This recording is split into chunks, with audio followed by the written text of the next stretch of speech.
morning. Today we are going to discuss about one important lecture related to C programming language, that is pattern printing. Pattern printing.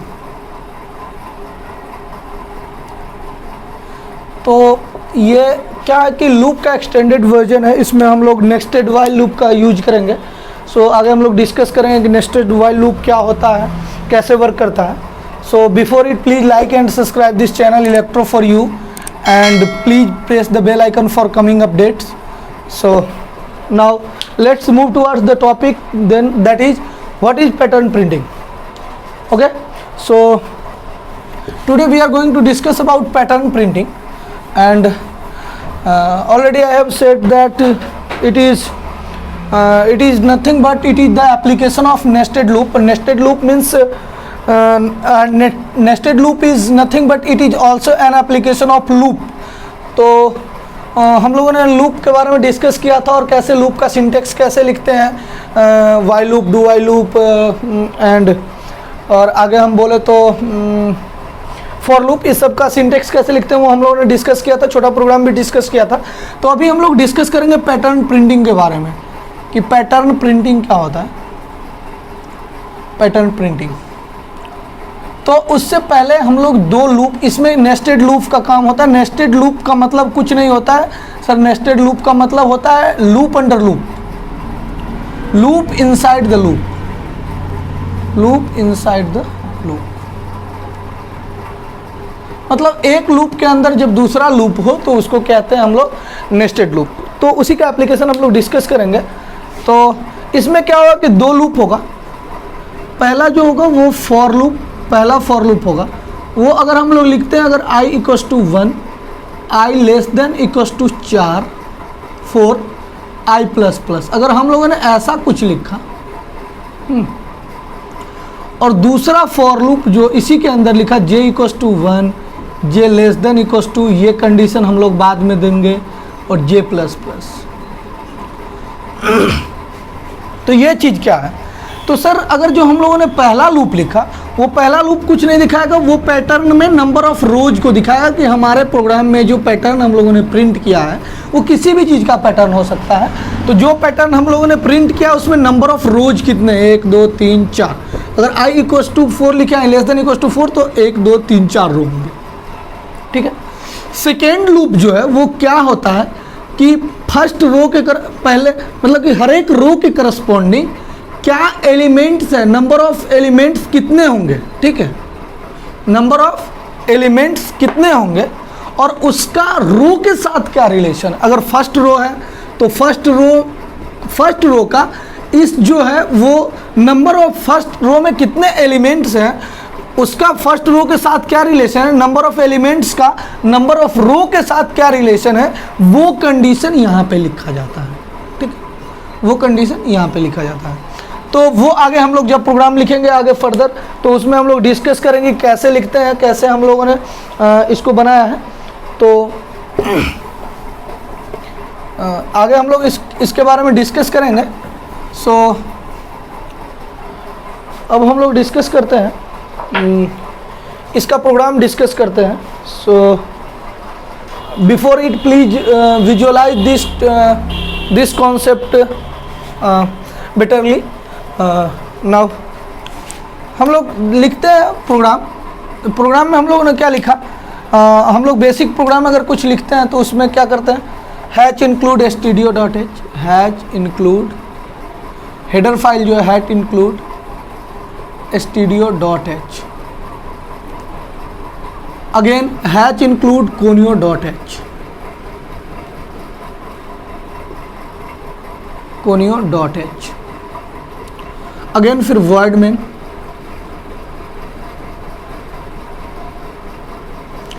अब हम लोग क्या करते हैं, integer लेते हैं, जितना इंटीजर हमको काम पड़ेगा. तो लूप चलाने के लिए हमको दो लूप के लिए दो करस्पॉन्डिंग इंटीजर का ज़रूरत पड़ेगा, that is i and j ले लेते हैं हम लोग. और क्या है कि जो हमको लूप कहाँ तक चलाना है वो डिसाइड करेगा n का वैल्यू. तो n को हम लोग स्कैन कर देंगे, जो n का वैल्यू देंगे उतना रो होगा लूप का, एंड आगे जो होगा वो ज़रूरत के हिसाब से हम लोग प्रिंट करते जाएंगे. ठीक है. अच्छा, अब हम लोगों ने लिखा print f enter the value of n, n का वैल्यू स्कैन कराना, print f enter the value of n, enter the value of n. Again हम लोगों ने लिखा scan f percent d ampersand n. अब हम लोगों ने फॉर लूप लिखा, for loop i equals to 1, i less than equals to n, i plus plus, ठीक है। और for loop j equals to 1, J less than equals to. और अगर हमको देखना है कि पैटर्न कैसा प्रिंट करना है, अगर पैटर्न में अगर पैटर्न हमारा ऐसा हो कि यहाँ पे फर्स्ट रो में एक एलिमेंट हो, दूसरे रो में दो एलिमेंट हो, ठीक है, तीसरे रो में 3 एलिमेंट हो, फर्स्ट रो में एक एलिमेंट, सेकेंड रो में 2 एलिमेंट, थर्ड रो में 3 एलिमेंट, फोर्थ रो में अगर 4 एलिमेंट है, मतलब हमारा नंबर ऑफ एलिमेंट 1 से लेके कहाँ तक जा रहा है, ये जे का वैल्यू है जो 1 से लेके जा रहा है कहाँ तक, 4 तक। मतलब जे का वैल्यू 1 से लेकर जे 1 से लेकर J less than equal to fourth row, मतलब 4 नंबर ऑफ एलिमेंट, मतलब फोर्थ रो, मतलब ये फोर्थ रो क्या है, इसको कौन डिसाइड करता है, आई, मतलब जे लेस देन इक्वल टू आई तक जा रहा है। कोई भी रो हम देख लें, इसमें आई का वैल्यू कितना है 1, तो देखो जे 1 से 1 तक जा रहा है, आई का वैल्यू इसमें कितना है 2 है, और जे 1 2, मतलब जे 1 से लेके 2 तक जा रहा है, मतलब सेकेंड रो है तो 2 तक जा रहा है, थर्ड रो है 1 2 3 तक, जे 3 तक जा रहा है। मतलब अगर ऐसा कोई पैटर्न हो जिसमें पहला रो में 1 एलिमेंट हो, दूसरा रो में 2 एलिमेंट हो, तीसरा रो में 3 एलिमेंट हो, चौथा रो में 4 एलिमेंट हो, पांचवा रो में 5 एलिमेंट हो, मतलब ये इसका कंडीशन जो बीच का आएगा वो होगा J less than equal to आई। जे 1 से स्टार्ट होगा और जे लेस देन इक्वल टू आई तक चलेगा, ठीक है, J less than equal to आई तक चलेगा, जे प्लस। अब बात क्या है, अब मेन बात है कि प्रिंट क्या करना है इसमें। अगर 1 2 3 करना, 1 1 2 1 2 3 1 2 3 4 1 2 3 4 5, अगर ये प्रिंट करना है तो कोई दिक्कत नहीं, हम सीधा जे का वैल्यू प्रिंट कर देंगे, कुछ नहीं, सिर्फ जे का वैल्यू प्रिंट कर देंगे। जे ही तो चल रहा है 1 2, जे 2 बार चल रहा है, तो हम कुछ नहीं, अगर जे का वैल्यू प्रिंट कर देंगे तो ऐसा पैटर्न बन जाएगा। तो अगर हम लोग लिखते हैं यहाँ पे प्रिंट एफ, यहाँ पे लूप, यहाँ पे ब्रेसेस दे भी सकते हैं नहीं भी दे सकते हैं, एक स्टेटमेंट है प्रिंट एफ परसेंट डी। अगर हम लोगों ने जे लिखा और इस लूप को बंद कर दिया और हर एक रो के बाद क्या न्यू लाइन में जा रहा है, हर एक रो के बाद अगले लाइन में जा रहा है, तो उसके लिए हर एक ऊपर वाला जो फॉर लूप है एक बार एग्जीक्यूट होने के बाद हर बार एक प्रिंट एफ स्लैश एन देंगे, इसलिए कि हर बार नया लाइन में घुसे, और ये अब ये फॉर लूप बंद हो जाएगा, गेट सी एच, ये हो गया। तो ये कहानी है ऐसे वाले पैटर्न के लिए। अगर पहला रो में पहला रो में 1 एलिमेंट है, दूसरा रो में 2 एलिमेंट है, तीसरा रो में 3 एलिमेंट है, और नंबर प्रिंट हो रहा है 1 1 2 1 2 3, मतलब ये तो जे का वैल्यू है, जे 1 से 2 तक जा रहा है। अगर स्टार प्रिंट करना है तो कोई दिक्कत नहीं है, यहाँ पर सीधा हम लोग स्टार प्रिंट करेंगे। तो अब कैसा प्रिंट होगा, अब ऐसा प्रिंट होगा, ऐसा प्रिंट होगा। एन का वैल्यू जहां तक लेंगे उतना रो बनेगा। तो ये पैटर्न हो गया। अब अगर हमको चाहिए कि नहीं, पहले में 1 चाहिए, दूसरा में 3 चाहिए, तीसरा में 5 चाहिए, तो ये क्या हो रहा है, ये पैटर्न कैसे प्रिंट होगा। तीसरा में 5 चाहिए, चौथा में 7 चाहिए,